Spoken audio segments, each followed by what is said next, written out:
آپ ہیں میرے ساتھ بازبان ٹی وی پر. آج ایک لمبی چوڑی بریفنگ ہوئی خواجہ آصف کی، اور نیچرلی حکومت مکمل طور پر ناکام ہو چکی اور انہیں اپنے سب سے بڑے کھلاڑی کو میدان میں اتارنا پڑا جو خواجہ آصف ہیں. اور انہوں نے ایک لمبی چوڑی بریفنگ دی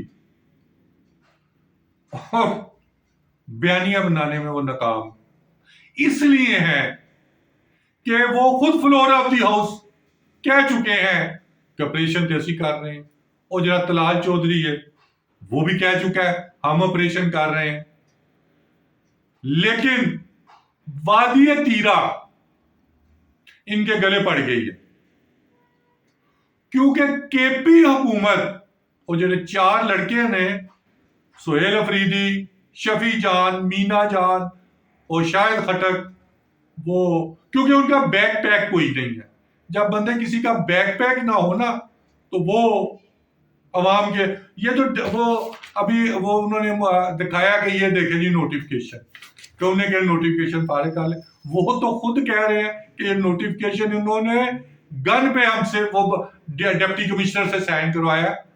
سہیل افریدی یہی تو کہہ رہا ہے، اس سے زیادہ کیا کہ وہ ہمارے چھوٹے بھائیوں جیسے ہیں رانا عمران سرتاج جو آئی جی ایف سی کے پی ہیں، ان کو لایا گیا. وہ 6 مہینے کمانڈ کی ہے صرف انہوں نے 11 ڈن کی. دورانی صاحب، عمر فاروق، بخاری صاحب، دورانی صاحب میں کہہ رہا ہوں، ان کے متعلق سہیل افریدی بہت کچھ کہہ چکے ہیں. میں فورسز پہ کچھ کہنا نہیں چاہتا.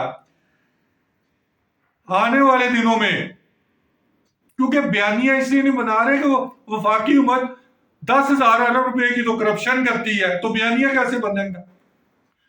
یہ میرے الفاظ تو نہیں ہے، آئی ایم ایف کہہ رہے ہیں 5,300 ارب روپے کی انہوں نے 7-8 ماہ میں کرپشن کی ہے.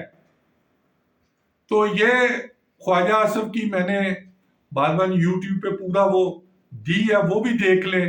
سہیل افریدی کی بھی جا کے دیکھ لیں. فیصلہ عوام نے کرنا ہے کیڑا جھوٹا ہے تو کیڑا سچا ہے گا. مزید تفصیلات کو جاننے کے لیے آپ میرے ساتھ جڑے رہیں.